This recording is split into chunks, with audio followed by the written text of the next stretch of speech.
लोगोफोर अल बड' स्टुडेन्ट इउनियननि दैदेनगिरि लिडारफोरनि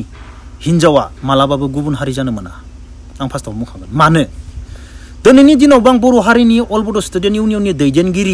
दैदेनगिरिनि सोरनिबा हिनजावा गुबुन हारि जानो हागौ आं सानोसो दै दङबो खोमा खिन्थु दङब्ला मा जागोन दिनै बिनि हुबाया अल बड' स्टुडेन्ट इउनियननि खामानि मावनो नागिरो बिनि हिनजावा मा जागोन गुबुन हारिखौ लानाय लोगो बिनि गथ' गथाया मा रायलायगोन बर' बिजोङाव फरायगोन बर' राव रायलायगोन बेनि गथ' गथाया बेनि खानदाना रायलाया अब्ला फार्स्टआवनो अल बड' स्टुडेन्ट इउनियननि दैदेनगिरि लिडारफोरनि हिनजावा गुबुन हारि जानो मोननाय नङा। जोङो बैफोरबायदिखौसो बर' हारिनि दैदेनगिरि बा लिडार खालामनांगौ। अब्ला दिनैनि भिडिअखौ नायलांबाय थादो। गिबियावनो आंनि गोसो गोरबोनिफ्राय खुलुमनायखौ जासिहरबाय आरोबाव लोगोसेनो खेबसेबाव जै हिन्द। आसा खालामो आंनि उन्दै उन्दै फंबाय बिनानावमोना मोजाङैनो दङ आरो गावबा गावनि थांखिखौ होसोनानै खामानि मावगासिनो दङ होननानै। दिनैनि भिडिअआ जाबाय जोबोर इन्टारेस्टिं जागोन लोगोफोर जोबजासिम खोनासं। बर' हारिनि गेजेराव गोदान आफाद दानानै नांलाय खमलाय जानायनि सायाव भिडिअ बानायदों आरो बेजों लोगोसे आं गोबां बाथ्रा बुंनायदो। अल बड' स्टुडेन्ट इउनियननि दैदेनगिरिफोरा दिनैनि दिनाव बा फैनो गोनां दिनाव माबायदि खामानि मावनांगौ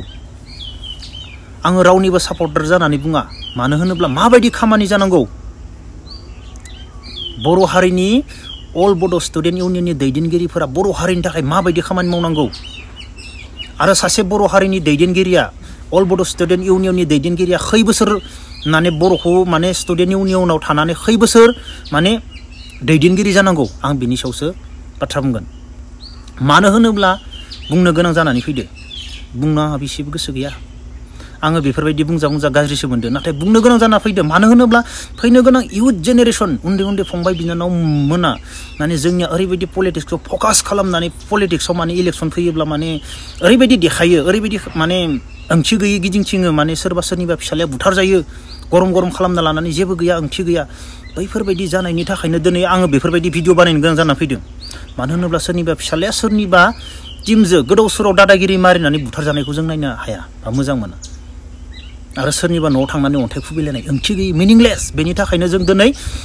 इयुथ जेनेरेसननि थाखाय दिनैनि दैदेनगिरिफोरखौ जों बुंनो गोनां जादों। दा बेखौ बुंनायनि आगोलावनो आरो एबसुआ माबायदि पावार दोङो एबसुनि दैदेनगिरिफोरा मोजां खामानि मावोब्ला बेसेबां पावारफुल माने माबायदि पावार दोङो बेनि सायावबो आं बुंगोन। अब्ला आङो दा बुंनोसै जोंहा दाखालि बावै गोदान आफाद दानानै माने नांलाय खमलाय जादों नंगौना नङा बर'जों बर'। बेनि आगोलाव मा जादों दाखालि बावै गुवाहाटियाव बर' गामिखौ JCPजों जावफ्रांनानै आलाय सिलाय खालामदों। साननै उनाव बर'जों बर' दावराव दावसि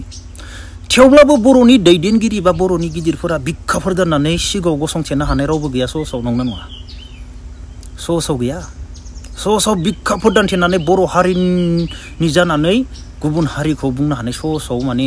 गुबुन हारिखौ सहसाव रायनो हाया। अब्ला आं बेखौसो बुंगोन दा मानोना आफाद दानायाव गुलाय गुजाय नंगौना नङा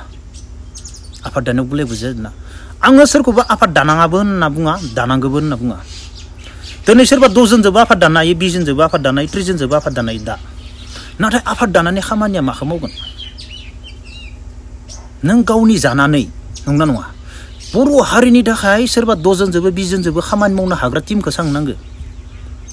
जेरै बिथां टेट कुन्जुग तिब्बतियाननि टेट कुन्जुगा मोनसे टिम दोङो गोरिबफोरनो लाख' फैसा रानो कम्बल रानो गोजां बोथोराव लाख' माने गोरिबनो दान होयो। दिनै बर' हारिनि गेजेरावबो सोरबा टिम दानानै माबा मोनसे दोलो दानानै बर' हारिनि गोरिबखौ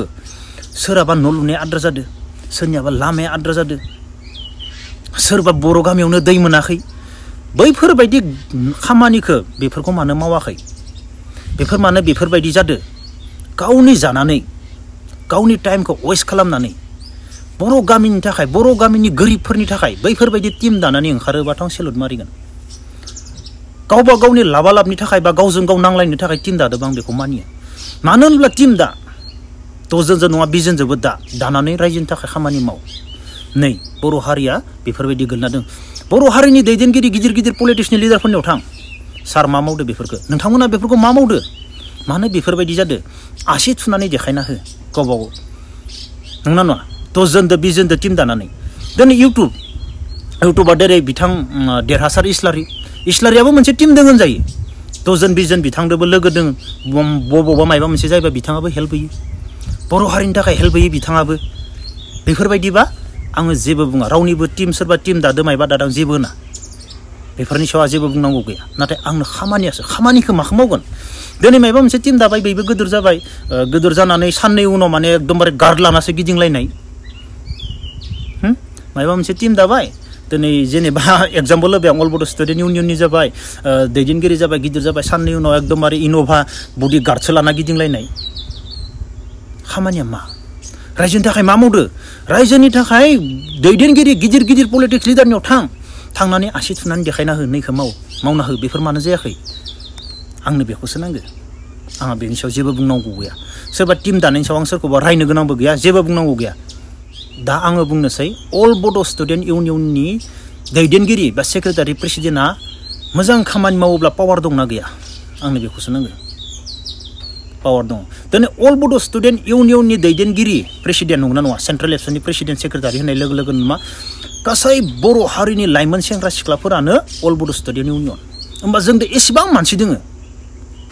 इउपिपिएलआव बेसेबां मानसि दोङो बिपिएफआव बेसेबां मानसि दोङो बेनिसाय जों दा अल बड' स्टुडेन्ट इउनियननि दैदेनगिरि जे बेनिसाय बांसिन मानसि दोङो जों गासैबो अल बड' स्टुडेन्ट इउनियननि मानसि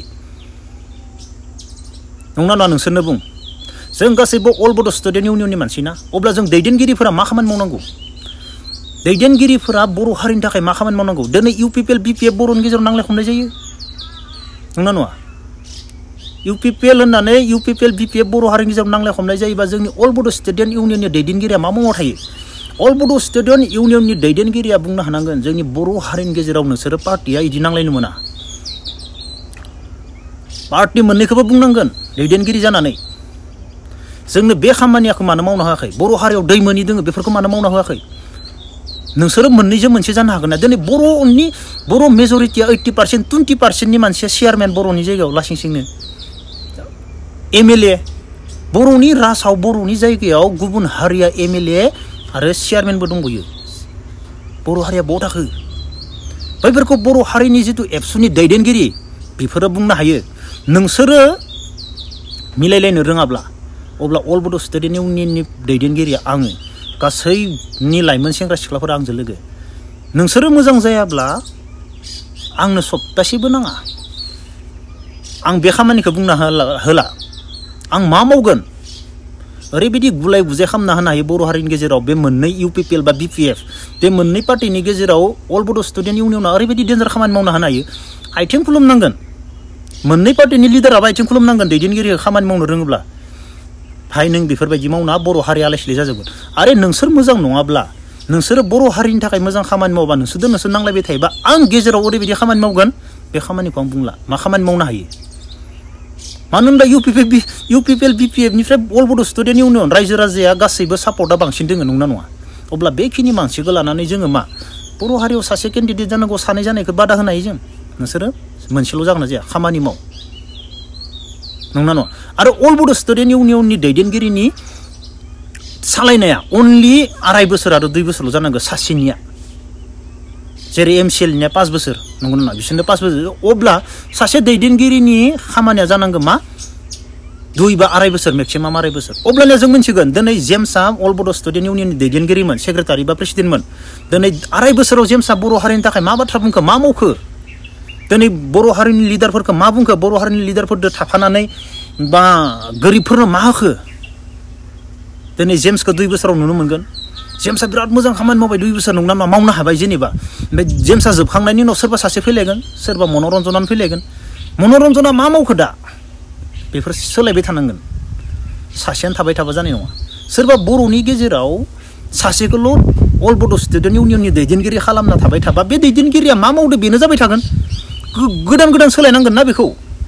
गासैबो आनसलिकआव गोदान सोलायबाय थानांगोन बोसोर सोलायनांगोन सेक्रेटारिफोरखौ अब्लासो बे सेक्रेटारिफोरा मा मावदो हारिनि थाखाय मा मावना होदो हारिनि सोरनि न'खराव सलुसन खालामना होदो सोरनि न'खराव मा जादों मा जायाखै सोरबा बेमार आजार गोलैना दोङो मायबा मोनसे हेल्प खालामनो हागोन ना हायाखै स्टुडेन्ट इउनियनाव थानानै स्टुडेन्ट इउनियनाव अल बड' स्टुडेन्ट इउनियनाव थानानै एबसु फिसौ थाबाल' जानाय नङाना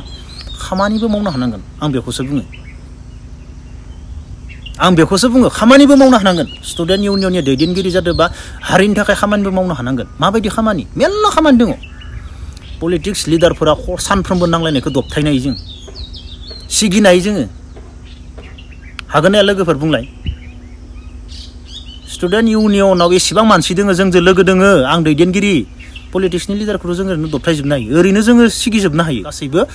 दैदेनगिरिफोरा मोजां खामानि मावोब्ला आं बेखौनो लुबैयो बर' हारिनि अल बड' स्टुडेन्ट इउनियननि दैदेनगिरिफोरा मोजां खामानि मावजानायखौ लुबैयो सोरबा गोरिब बेमार न'खर गोलैना दोङो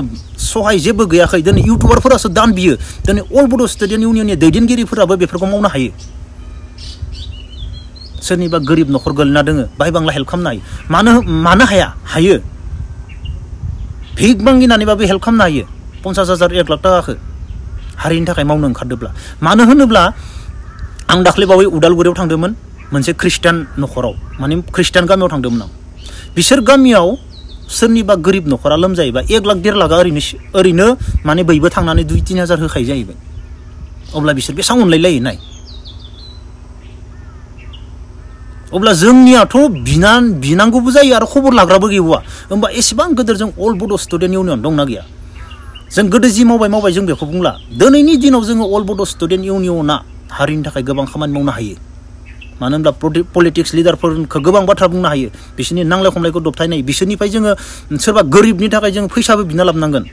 गोरिबनोबो दान नांगोन बेफोरखौ मावनांगोन आं बेखौसो सानो आं अल बड' स्टुडेन्ट इउनियननि दैदेनगिरिखौ गाज्रि नाखै बेफोरखौ मावनांगोन आरो अल बड' स्टुडेन्ट इउनियननि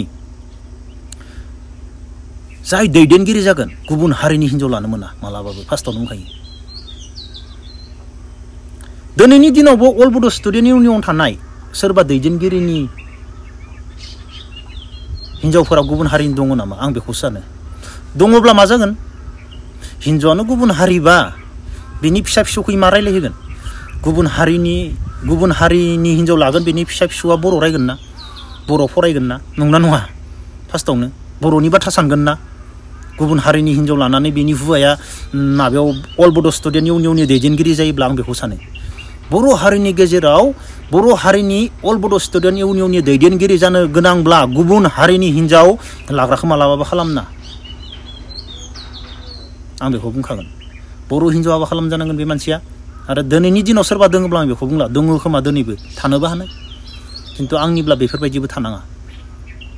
अल बड' स्टुडेन्ट इउनियना गोख्रोंब्ला मोजां साननाय दोङोब्ला जोङो गोबां खामानि मावनो हायो